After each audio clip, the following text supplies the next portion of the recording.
So what's your message then to truckers who have maybe spent the past month thinking that you kind of have their backs and calling for reasonable accommodations and rapid tests? And again, you still won't answer. Will you meet with them when they come to Ottawa?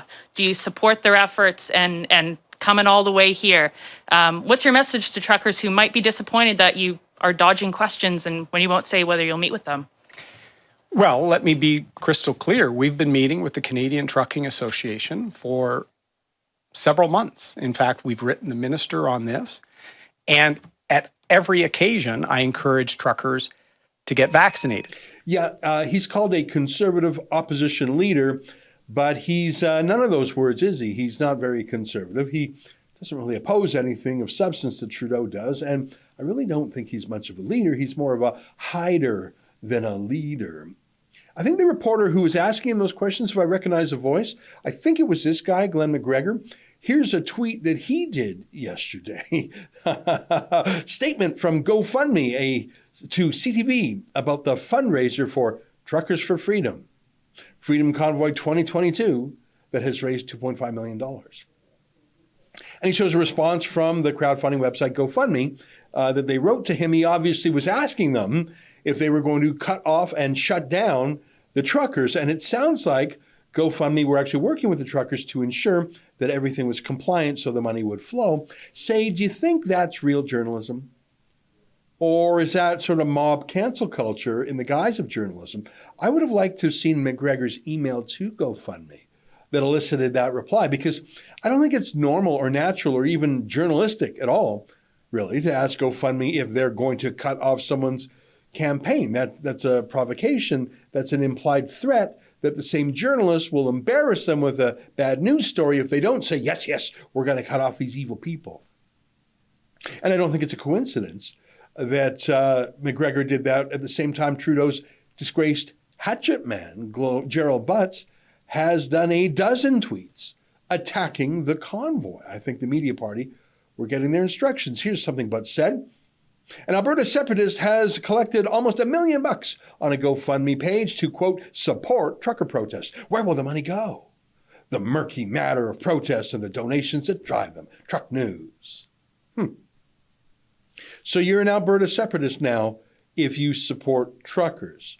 Gee, I wonder where Trudeau got his advice to call people racist or misogynist too. I guess the only thing worse than a racist, sexist, Western separatist is someone who follows Tucker Carlson.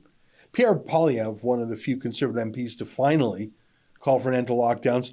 Well, that was just too much for Butts, who tweeted in reply, "This will sound like Fox News to the vast majority of Canadians. The vast majority of Canadians are not fans of Fox News. That, in a nutshell, is why the Conservatives keep losing elections." Well, the word freedom is actually a Canadian word too. Perhaps you've heard of the Charter of Rights and Freedoms. Pierre Poilievre didn't mention Fox or anything American at all, but to Gerald Butts, anyone who mentions freedom can't be a true Canadian, which is weird because Butts himself, after being thrown out of Trudeau's office in disgrace over the Jody Wilson-Raybould matter, went to work for an American lobby firm in New York. That's weird. And then Butts linked to this conspiracy theory where the convoy was apparently being funded by foreign operatives or something. I'm serious. And they were money laundering. I'm serious. Full on conspiracy theory thread that Gerald Butts was pointing to. You can tell they're worried, I guess, by how much he's hate tweeting about it. Butts did quote the Truck News, as I showed before. That's not really his favorite people who read the Truck News. Butts is against fossil fuel use. He's more a Prius guy when he's not in a private jet himself. Here's their attack on the convoy, which sort of surprised me. The murky matter of protests and the donations that drive them. Sounds like Butts himself might have even written this, frankly. First of all, it starts off by surrendering to Trudeau.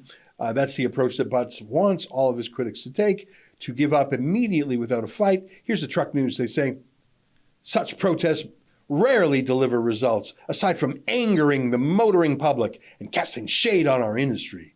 We will report on significant events that disrupt our industry and your businesses, but do nothing to support this form of protest.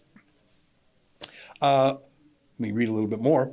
One disturbing trend is the amount of money being thrown at recent attempts to bring commerce to a halt. What a loser. It's already had tremendous results. And too bad Truck News wasn't part of it. They literally sold out their own people. What a weird lie, though. The convoy is trying to bring commerce to a halt. No, it's not. What a weird liar. That's Trudeau's ban on truckers that would bring commerce to a halt. These convoys are not blocking roads. They're a convoy, not a blockade. What a weird lie. But again, the obsession with money, and I was thinking, why is that? I think that's called projection in psychology. Truck News is owned by a company called Newcom, which has received literally 10 different grants from Trudeau's media bailout in the last year. I checked. So yeah, I know why they're obsessed with money, because it's all they think about. And so they're obsessed with pleasing Gerald Butts and the Liberal Party. That's an excerpt from my daily show, the Ezra Levant Show. Every day I do a monologue on the news of the day, then I interview an interesting guest, and then I read my hate mail. You gotta subscribe. Go to rebelnews.com.